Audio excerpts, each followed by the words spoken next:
I'd rather be rich than be right. I'd rather be rich than let my ego drive stupid decisions. So, focus on profit. Here's some flawed thinking for you. If we just sell more, we'll make more. We'll make it up in volume. How many have heard this one before? And I said this a minute ago. If your profit model is broken at 2 million, what makes you think you'll fix it by doing 7? Hey everyone, Brian here. So today's episode is part 2 of my 2024 opening presentation at our big annual conference for home improvement business owners and leaders, Accelerate Live. The presentation itself was a bit longer than our average podcast episode with a ton to take in and think about. So I split it into 2 parts. If you haven't already listened to the first half, go back to episode number 225 now. Then return to this episode to finish the session. Remember, if you like the content of this and other Wealthy Contractor episodes, but are craving deeper dives into what's working today in lead gen, sales, production, profitability, leadership, and more, and you like the sound of achieving more in 2 days than what most companies or businesses will take 2 decades to do, then you need to drop what you're doing and go register for the next Accelerate Live at accelerateevent.com. That's accelerateevent.com. Our huge early bird discount is just about to end, so secure your tickets with coupon code podcast25. Then listen to this episode relaxed and confident that you've just made a career-defining decision. As always, thank you for tuning in. I hope you get a ton of value from this episode, and it gets you really excited about joining us in person at the next event. I look forward to seeing you there. Now, shit's going to show up, because guess what? This is out of your comfort zone. This is going to be out of it. 4Xing income was way outside of my comfort zone. But I wanted it bad. I was done. I was done with accepting less. Now here's one of my problems, and it might be a problem with some of you. Because once you get that number, you're going to do something to yourself that's going to ruin it. You're going to ask yourself this question. This is the worst question you can ask yourself. How? Some of you are laughing. I'm going to say it again. This is the worst question you can ask yourself. Because in most cases, you have no idea how that result is going to come about. So don't go there. This is the kind of the engineer mind. John is going to talk tomorrow about disc profiles and how, who we are. Is this a C? A C wants to know how? Yeah. A C wants to know how. Now, a lot of us in here have this, and I would sit, and I had this goal when I had my early on in my business, and I, like a moron, would sit there on the 8th of the month. Some of you probably do this. Okay, we did whatever. What divides into 8 easily? 24,000. We did $3,000 a day. Okay, so now for the rest of the month, we can expect, if that keeps going, we can expect to be at whatever that is, $90,000 a month. Okay? It's all right. But then I was trying to figure out, okay, well, how is that going to happen? Well, what's this? And it's the wrong question. Here's your job and my job. Okay? You ready for this? What is our job? It's just to believe. And trust me, I know how that sounds. By the way, anybody watch Ted Lasso? Some of you? Great show. Great show. That's from Ted Lasso. The first thing he did when he got there to his new coaching assignment was he put that sign up on the wall. Your job, my job, is only to believe. Here's what Steve Jobs said, and he's absolutely right. You cannot connect the dots looking forward. You can only connect them looking backwards. Think about something. Think about one of the greatest things that's ever happened to you in your life. Could you have predicted how that would happen? Probably not. Now, I think back about the stuff that's happened to me, and there's no way. Now it makes sense. Oh, okay, this happened, and then that led to that, and then that led to that, and then that led to that, and all of a sudden, now this. But if you're sitting here, you want to go here, and you're trying to figure that out, all it's going to do is break you down. All it's going to do is destroy your confidence because it's too hard to figure out. You can't connect the dots looking forward. You can only connect them looking backwards. So you have to trust that the dots will somehow connect in the future. So what is that? That's this, isn't it? You have to trust in something. Your gut, destiny, life, karma, God, whatever. This approach has never let me down, and it has made all the difference in my life. So the first one is dream. Second piece, plan. So I'm a big believer in reverse engineering success. When planning, most business owners, I should say, start with revenue numbers. We want to do 7 million this year. We want to do 10 million this year. We want to do 20 million this year. Why? I don't know. It's a good number. We did 5 million last year, so why can't we do 7 million this year? The problem with that is, in most cases, most business owners are somehow trying to shoehorn in profitability somewhere in there. Profitability is like the third or fourth or fifth thing they talk about. And then they wonder why they aren't getting the results. Because you're focused on the wrong thing. You're thinking about revenue, not about profits. So yeah, you want to do 7 million? Great, go do 7 million. But are you going to make any money? Those of you that have had conversations with me, you know one of my questions. You'll tell me, oh, this and this and this about your business. And what am I going to ask you? Almost every time. Did you make any money? And it is absolutely shocking to me how many of you say no.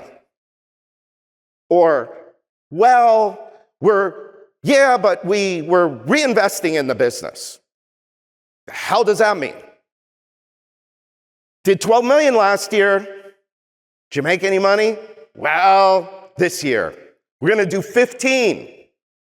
I always say, what makes you think, if you can't make money at 2 million, what makes you think you're going to make money at 5? If you can't make money at 5, what makes you think you're going to make money at 12? But that was me too. That was me too, right? Well, if we get big enough, we're going to make a boatload of money. No. Not unless you plan for it. Not unless you plan for it and you focus on it. So I say, let's do this instead. Let's begin with the end in mind. What does winning look like? So let's work backwards. So what is your profit target? And then work the numbers backwards to determine what your business needs to look like in order for you to achieve your desired outcomes for time, for money, for freedom. So let's take our $500,000 income goal and let's break it down. Now look, is what I'm going to show you perfect? No. It's a good roadmap though. So this is a tool that we use with our clients. where we put in our profit target. And then based on our profit model, and you know, if you've been around me at all, 15, 20%. So if we're saying 15% and you want to make $500,000, you need to do $3.3 million in sales.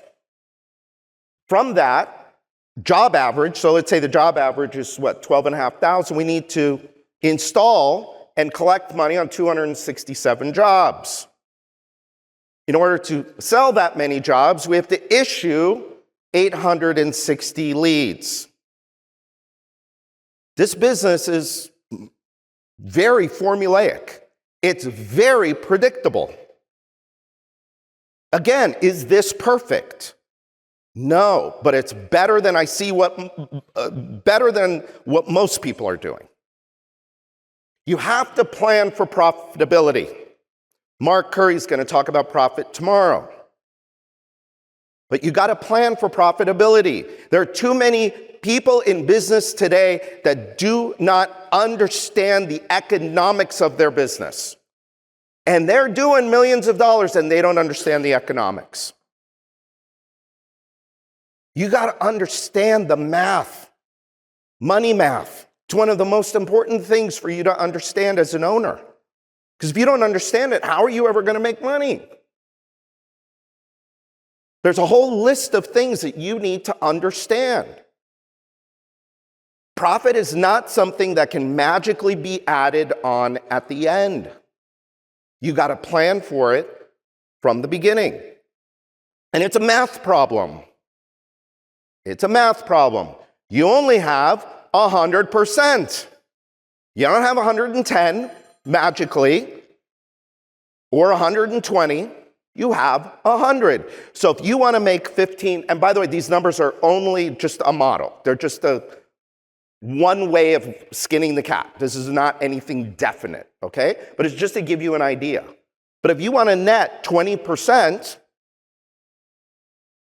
you got to work to a certain model. If you want to make 15%, you can spend 85%. That's it. So as part of the other tool, we also come up with a profit model and budgets. And we got to work to the budgets. So in this example, our gross margin is 51%. Now our pricing model, okay, so pricing model goes with profit model. That gross margin number is almost entirely driven by your price. And again, it's shocking to me how many people in this industry work on margins under 30%. You can't afford marketing. You can't afford good people on a 30% gross margin. Can't. You got to understand marketing costs. If your marketing costs go up, what do? You raise prices. Exactly. Because who pays for that? Customer. Now look, when it comes to marketing and advertising, you want to be the person that can spend the most, not the person that can spend the least. Now, when I say spend the most, you got to do it profitably. You got to understand that if my marketing cost is 16%, I better get that number from or the spread somewhere. And it's generally going to come from your gross margin. So if your gross margin can't support a 16% marketing cost, and that's what's required in your market, you're in trouble. You're not going to get the leads that you need. And then if your overhead is out of whack, what's going to happen? Oh, we're going to cut back on marketing. Our overhead is still high. And then what happens? You end up making no money. It's a math problem. Overhead and then net, okay? You gotta plan for your profitability. I just threw this together. I thought, okay, if you wanna make, let's just say $1 million a year from your business, $1 million a year. Which business would you rather have? 5 million at a 20% net, 7 million at a 15% net, or 20 million at a 6% net? I'm gonna make $1 million on a quarter of the work. I don't know, that sounds pretty good to me. But 20 million, I can go to events and I can tell my friends and I can tell other people in the industry, especially the people that I don't like, that think they're better than me. I did 20 million this year.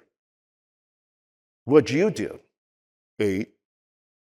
Now, I didn't make any money, but we're not going to talk about that. But I did 20, so I'm better than you. I'm bigger than you. I don't know about you. Where's Jer Ronan? One of the things Jer Ronan said to me early on, I'd rather be rich than be right. I'd rather be rich than let my ego drive stupid decisions. So, focus on profit. Here's some flawed thinking for you. If we just sell more, we'll make more. We'll make it up in volume. How many have heard this one before? And I said this a minute ago. If your profit model is broken at 2 million, what makes you think you'll fix it by doing 7? Hardly ever happens. Unless you get educated. Always remember, revenue for vanity, profit for sanity. Mark, do you know, did Grosso make that up or did he get it from somewhere else? That's where I learned it from Grosso. No idea. All right, well, we'll attribute it to the great Rick Grosso. Revenue for vanity, profit for sanity. I wish I had known that when I was in my 30s. And the last piece is execute. So here's what we now know. We know what the dream business looks like. We know why we want it, what it'll do for us, and who it will impact. Because of your plan now, you know what the numbers look like. You know what the numbers need to be in order for you to get the outcome that you want. Now what's left? The fun part, making it happen. It's the hard part. I'm going to tell you one of the things that I have learned over the last 12 years or so is execution is king. Those who execute and execute quickly generally win. Now, the caveat there is execute on the right things, right? Understanding how profit works, how the model works, how pricing works. But execution is key. Now, in order for you to create the business that gives you the success, the wealth, and the freedom you deserve, you must work on 2 things simultaneously. Okay? 2. 1, what you do. What you do as the owner in your business. This is mechanics. This is mechanics and some skill set. Mechanics and skill set. The second piece is who you are. Who you are. Again, most contractors, too busy, distracted, and tired to focus on what matters. This is what makes them a slave to their business. They act as firefighter, salesperson, secretary. They allow themselves to be reactively dragged around by the business rather than proactively driving results. I'm going to say that again. They allow themselves to be reactively dragged around by the business rather than proactively driving results. So you want to do this instead. Every single week, your job is to ensure that your plan is being executed. The right number of leads are being issued. Those leads are being converted into sales at the right price. That you're creating raving fans. That your customers are receiving a 5-star experience. That you're continuously recruiting so you have the right people in the right seats. You're holding your team and yourself accountable for results. And you're bringing in the money. Never lose sight of the money. By the way, in this example here, the most important piece is the planning piece down at the bottom, where we break down each quarter, and we want to understand in each quarter, what do we have to do every single week in order for us to hit our quarterly goal? For those of you, some of you do EOS or you do some other sort of system, right? Ryan is actually going to talk about EOS later this afternoon. But what you want to know is every single week, in this example, every single week we have to bring in $51,282. Every single week. And we want to have a meeting every week, and we want to know, are we on track or are we off track? On track or off track? Now, if we're on track, great. But if we're off track, when do we want to know? Now. I want to know as soon as possible. I want to know in week 1. I don't want to find out at the end of the quarter, come to the end of the quarter and say, oh, we missed our target by $40,000 or $400,000, whatever it is. I want to know now because I can do something about it now. So when I know that number, I know this week we need to issue 13 leads. And we got to close 4 jobs. Make sense? So this framework, so in your books, I gave you the framework, and I wrote about it over the next couple of pages there. But we have this framework. We call it the Wealthy Contractor Success, Wealth, and Freedom Framework. This is really all about, it's about what you do in the business, but it's really about creating leverage. The only way you can scale a business and multiply results is if you create leverage. So what's a good example of leverage? You guys, most of you have a sales team, right? Most of you probably started off running leads yourself.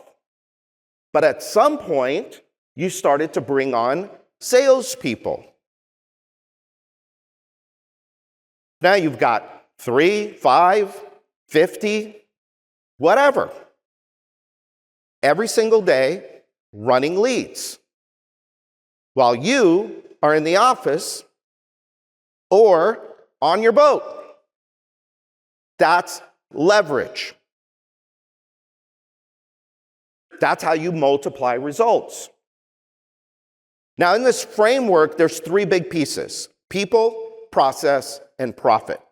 People, process, and profit. Let's talk about people. People's about having the right people in the right seats working towards the same vision.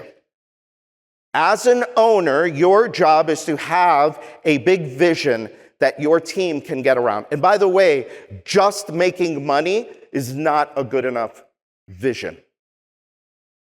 You want to think who, not how. There's a great book called Who, Not How. The entire book, by the way, is in the title. It's a very simple concept. The concept is, I need something done. I ain't going to figure out how to do it. I'm going to find somebody that's an expert at that, and they're going to do it. Who? That's my question, not how. Because people wait for years and never figure out the how, when all they had to do was hire somebody to do it for them. Most of you probably aren't really great sales managers. When the time comes, you need to put in place a great sales manager. So when you're on vacation,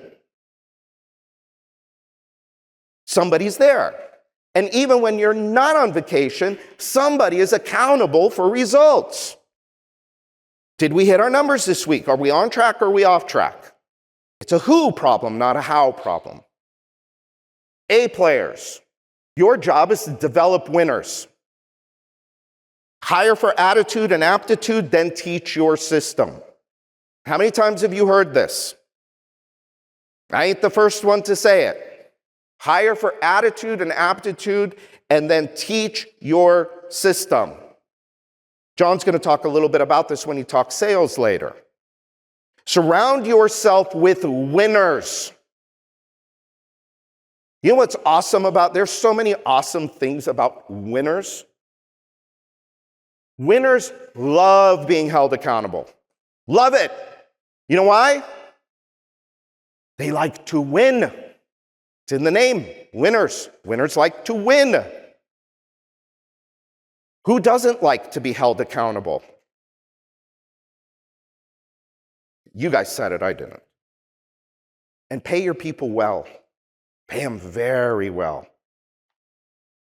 Ideally, small salary, but big upside bonuses for performance. Process. It's really all about having reliable, consistent, and predictable results. When John talks about selling system, this is what it's all about. Reliable, consistent, predictable. If I do this and this and this and this and this and this, this should be my result. When it's predictable,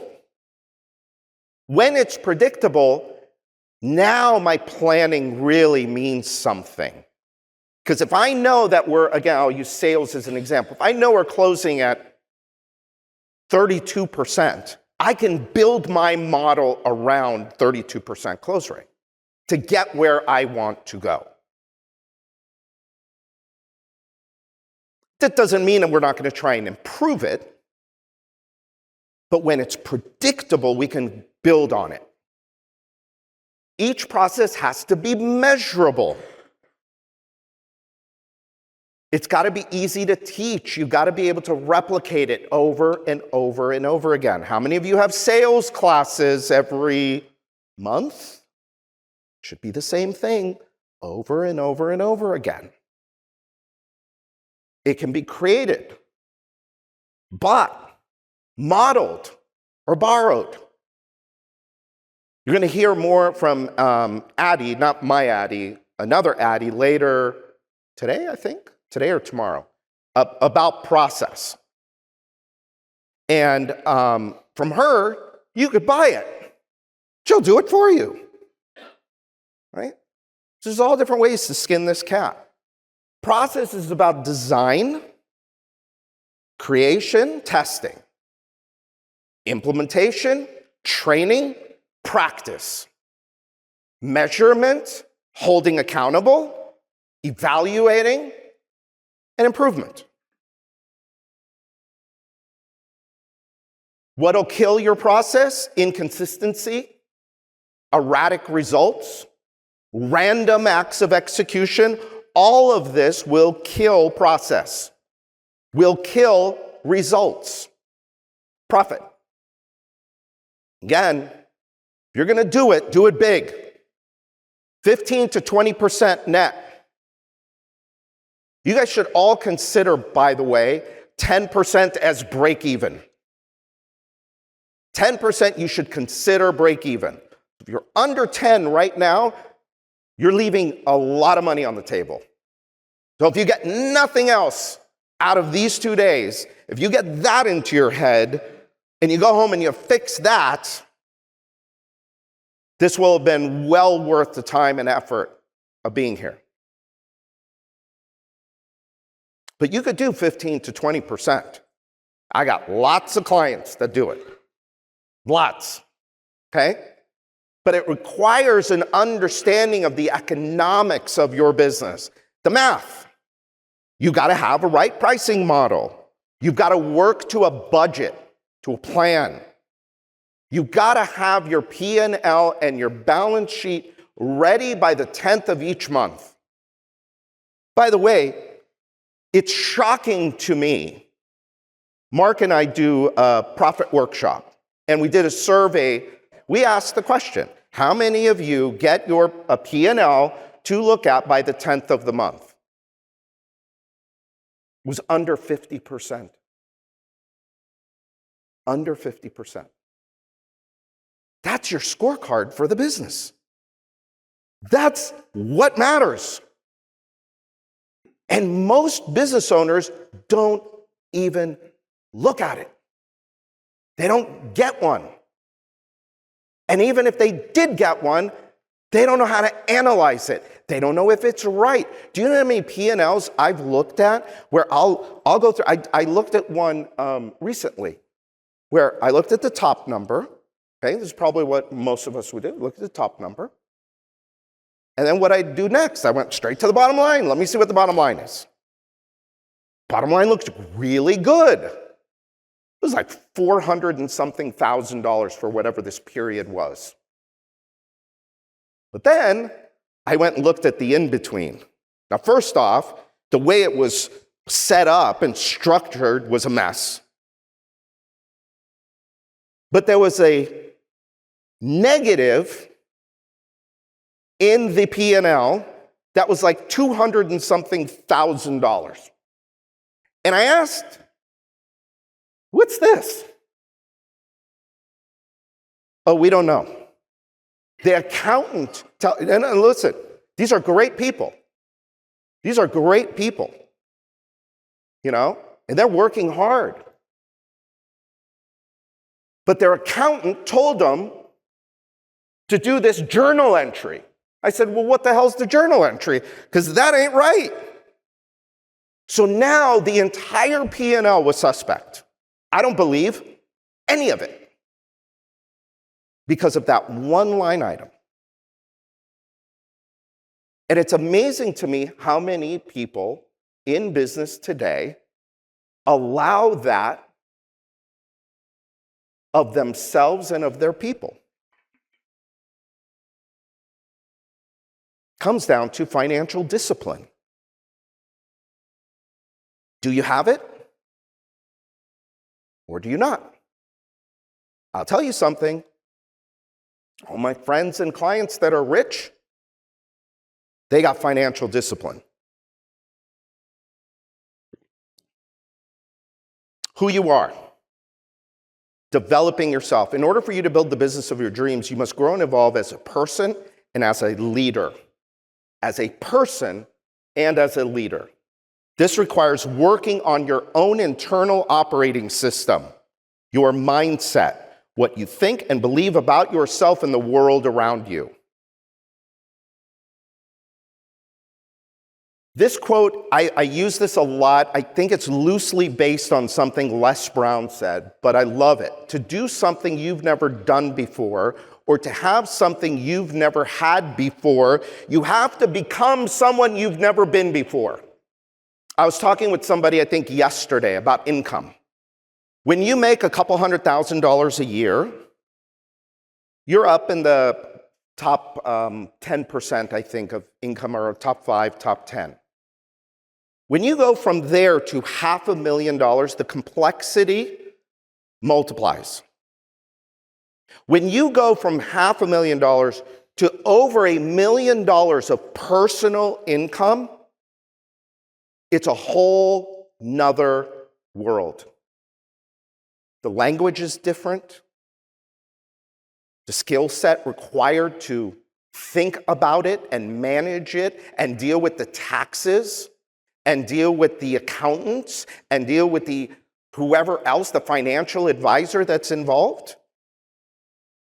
Very, very different. There are levels of sophistication, and it's the same thing with when you're growing a business. At $2 million, you are one owner. To go to 5 million, you got to be a different owner. You have to change. Your skill sets change. Your mindset changes. Now, if you try and do this by just the skill sets, just people, process, and profit, without working on yourself, chances are good, I'm not going to say never, but chances are good you won't get where you want to go. This is like the most important work you can do. How many are familiar with Jim Rohn? I love Jim Rohn. He said, learn to work harder on yourself than you do on your job. If you work hard on your job, you can make a living. A lot of people in this business make a living. Some make a pretty good living. If you work hard on your job, you can make a living. But if you work hard on yourself, you'll make a fortune. He also said, and the reason I'm giving you all of this is to prove it. Okay, I'm just giving you proof. It's not coming from me. Become a millionaire not for the $1 million, but for what it will make of you to achieve it.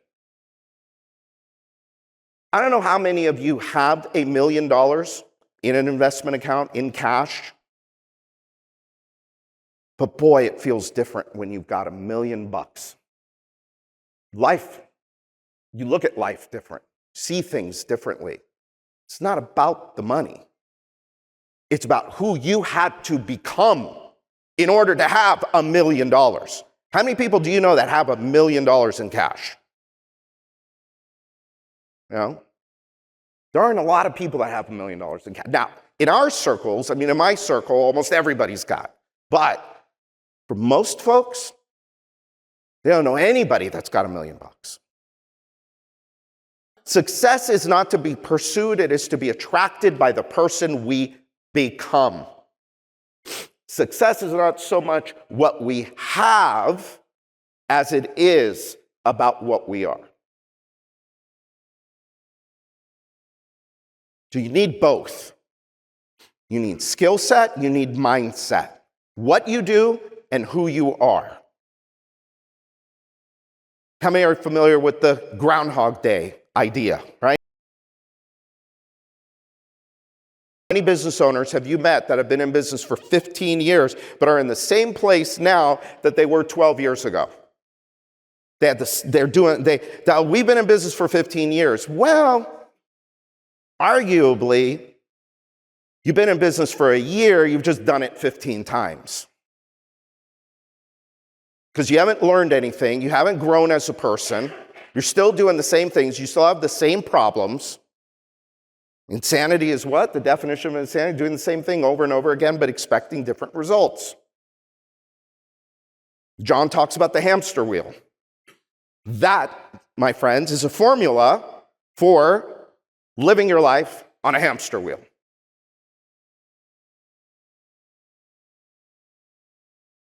So, dream, plan, execute. I believe